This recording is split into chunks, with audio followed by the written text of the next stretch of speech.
waxaa jiray nin generaal gabra la yiraahdo oo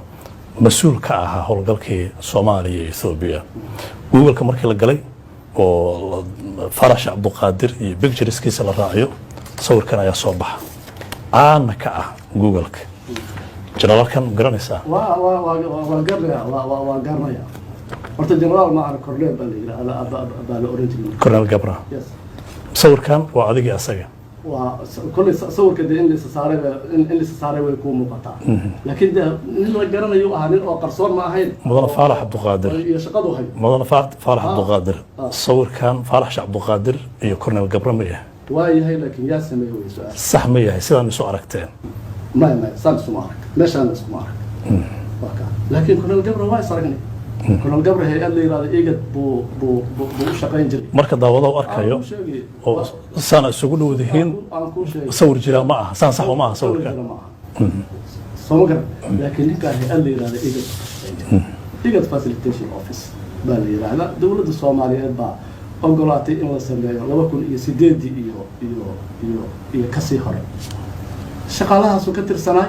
howle iga ay leedahay meeshan uu imaan jiray qof qarsoonay ma ahayn shaqadaas uu qabay ma aaminsantahay inuu gacan ku dhigle Soomaali badan xasuuqay waxay u taalaa maalintii dadka Soomaaliyeed u diyaar garoobaan inay isla xisaabtamaan marxaladda imaanaysa adiga dawladdaada waa marxalad Colonel Gabra Muqdisho waxa ay ka geysteen ciidamada Ethiopia la ogaa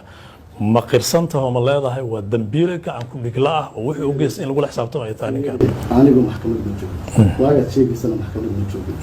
dawladda Soomaaliyeed ma danta ciday u aragto iyo go'aankii ka gaarto iyo hay'adaheeda qof kasta oo Soomaaliya dib u geystay mise jira kulanteen Colonel Gabra qof kasta oo Soomaaliya dib u geystay ama mashaakil u keenay waxay dadka Soomaaliyeed dawladda xaq waxay u leeyihiin la xisaabtamaan oo ay hay'adaheeda iyo jiradkeeda iyo wasiilada u maraan bay leeyihiin oo Colonelkan uu ka mid yahay Gabra kan ha ahaado ama mid kale ha ahaado soo garan ama mid kale ha ahaado Colonelkan wuxuu hogaaminayay ciidamada Ethiopia oo wax ay ka geysteen Soomaaliya loo ogsoon yahay waxaad ka mid ahay dadka dhibta ay ka soo gaartay oo aad qiratay goobaha waxbarashada iyo hoygaaga iyo dadkii Muqdisho ku dhibtooday waxaad fursad u heshay dawlad awood badan inaad qayb ka noqoto wasiir dawlad waliba nin bahda waxbarashada ka soo galay hal maalin u tiri madaxweyne Xasan Sheekh Maxamuud oo waqtigan la xisaabtami lahayn General Gabra ma dhixin maxaad u dhihi weysay shaqada dawladda Soomaaliya priority-geeda u yaalay saacadaas kuma jirin yaa ka muhiimsan dad la xasuuqay Muqdisho lagu xasuuqay in la soo saaro maxkamad ama la soo oogo marka boqolaalka kun ee Muqdisho lagu